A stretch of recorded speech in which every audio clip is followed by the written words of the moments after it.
In 1972, Warren Buffett paid $25 million for a small candy company in California.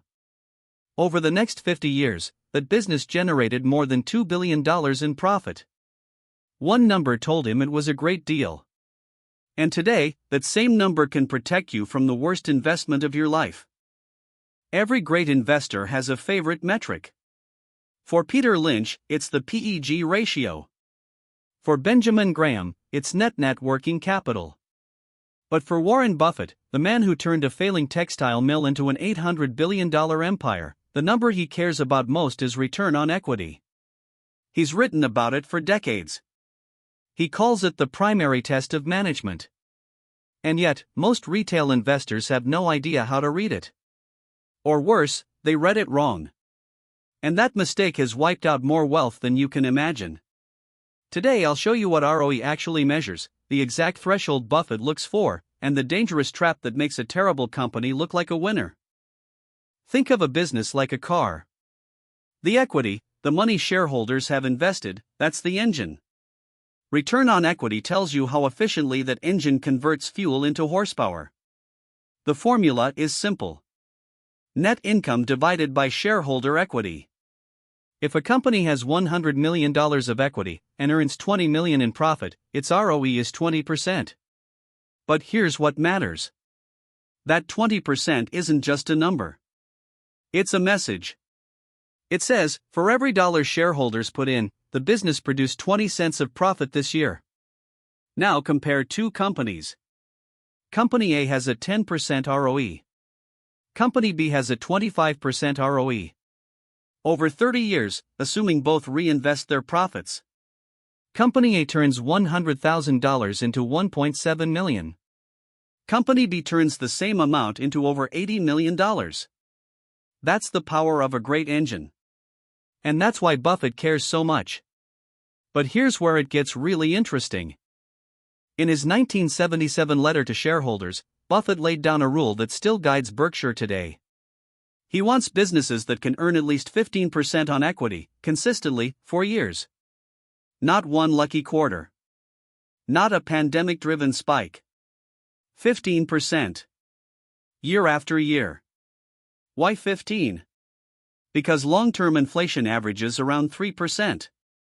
The stock market averages around 10%. A business producing 15% ROE is genuinely creating value, not just riding the tide. Look at See's Candies. When Buffett bought it in 1972, its ROE was already well above 25%. And it stayed there. Decade after decade. Because people will pay a premium for a box that says See's on it. That's a moat. Now fast forward to today. Apple's ROE has been over 150% in recent years. Microsoft's hovers around 38%. Coca-Cola has produced 40% or higher for decades. Costco sits near 30%.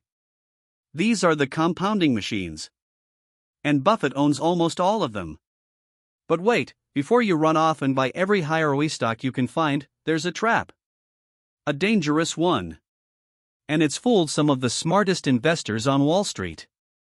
Here's the problem. ROE has two ways to go up. The company can earn more profit, which is good. Or, the company can shrink its equity by borrowing a mountain of debt. Which can be catastrophic. Remember, ROE is net income divided by equity.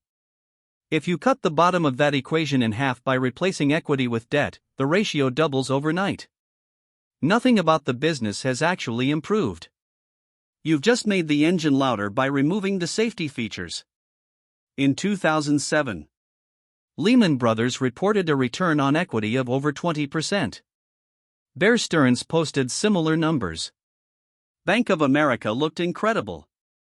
The entire banking sector appeared to be a collection of high-quality businesses.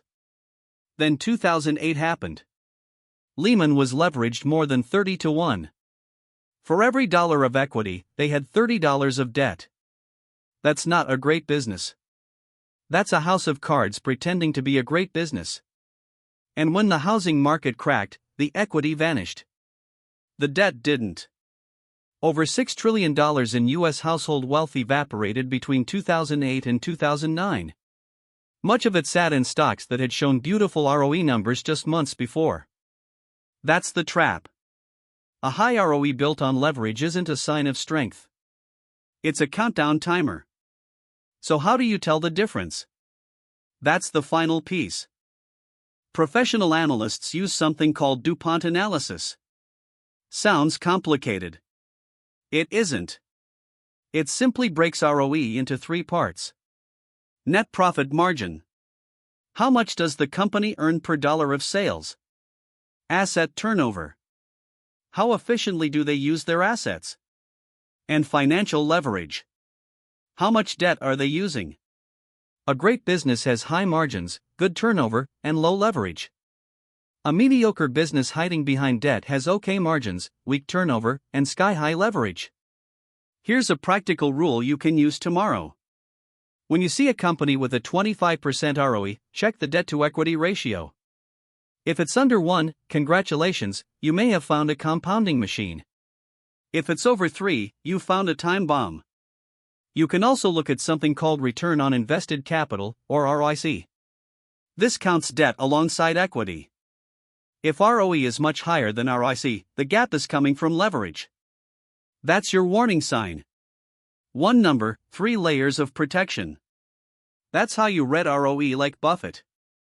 Here's what 50 years of investing history keeps teaching us. A business is only as good as the return it earns on the money its owners have put in. Not last year's revenue. Not next quarter's guidance. The long-term return on equity. High ROE, earned honestly, across cycles, without drowning in debt, is the closest thing to a guaranteed compounding machine the stock market offers. It's why Buffett bought Sears. It's why he owns Apple. It's why Berkshire keeps beating the index decade after decade. The great investor Charlie Munger once put it simply. Over the long term, it's hard for a stock to earn a much better return than the business which underlies it earns. If the business earns 6% on capital over 40 years, you're not going to make much different than a 6% return. Remember that. Price gets the headlines. But return on equity builds the fortune.